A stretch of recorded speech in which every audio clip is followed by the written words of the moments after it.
ಮೊನ್ನೆ ಒಂದು ನೋಡ್ತಾ ಇದೆ ಭಾಳ ಅದ್ಭುತವಾದ ದೃಶ್ಯಾವಳಿಗಳು. ಒಬ್ಬ ಸೇನೆಯ ಮಾಜಿ ಅಧಿಕಾರಿ ಒಂದ್ಸರಿ ಸೇನೆ ಹೆಂಗಿದೆ ಅಂತ ನೋಡ್ಲಿಕ್ಕೆ ಹೋಗ್ತಾರೆ.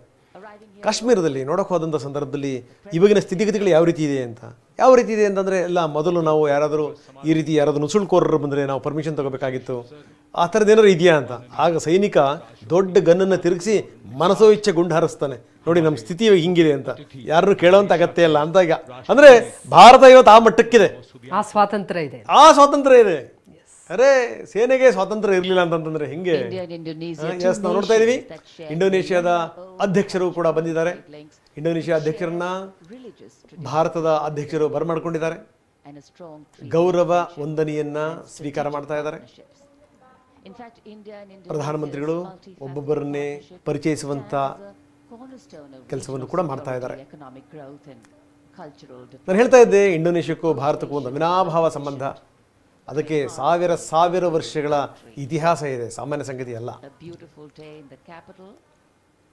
ಸೊ ಅಂತ ಇಂಡೋನೇಷ್ಯಾ ಅಧ್ಯಕ್ಷರು 75 ವರ್ಷದ ಹಿಂದೆ ಬಂದಿದ್ರು, ಈ ಬಾರಿ ಮತ್ತೆ ಬರ್ತಾ ಇದ್ದಾರೆ 75 ವರ್ಷ ತುಂಬದಂತ ಸಂದರ್ಭದಲ್ಲಿ. ನಿಜಕ್ಕೂ ಇದಕ್ಕಿಂತ ಹೆಮ್ಮೆಯ ಸಂಗತಿ ಇನ್ನೇನಿದೆ ಹೇಳಿ? ಅಮೃತ ಕಾಲ. ನಿಜಕ್ಕೂ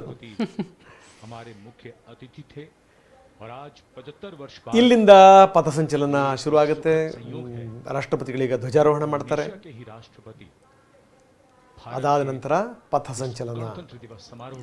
ಭಾರತದ ಶಕ್ತಿ ಸಾಮರ್ಥ್ಯ ಏನು, ಆಗಲೇ ಪ್ರತಿಮಾ ತುಂಬ ಜನ ಹೇಳ್ತಾ ಇದ್ರು, ಇದೇನು ನಾವು ಅಹಂಕಾರದಿಂದ ತೋರಿಸೋದಲ್ಲ, ನಮ್ಮ ಗರ್ವ ಇದು, ನಮ್ಮ ಪ್ರೈಡ್, ನಾವೇನಿದೀವಿ ನೋಡಿ ಅಂತ. ಎಲ್ಲಿದ್ದಂಥ ಭಾರತ ಎಲ್ಲಿಗೆ ಬಂತು ನೋಡಿ ಅಂತ, ಶೂನ್ಯದಿಂದ ನಾವು ಸಾಮ್ರಾಜ್ಯವನ್ನು ಹೇಗೆ ನಿರ್ಮಾಣ ಮಾಡಿದ್ವಿ ಅದನ್ನು ನೋಡಿ ಅಂತ ಒಂದು ಸಂದೇಶವನ್ನು ನಾವು ಕರ್ತವ್ಯ ಪಥದಿಂದ ಆ ಸಂದೇಶವನ್ನು ರವಾನಿಸೋದು.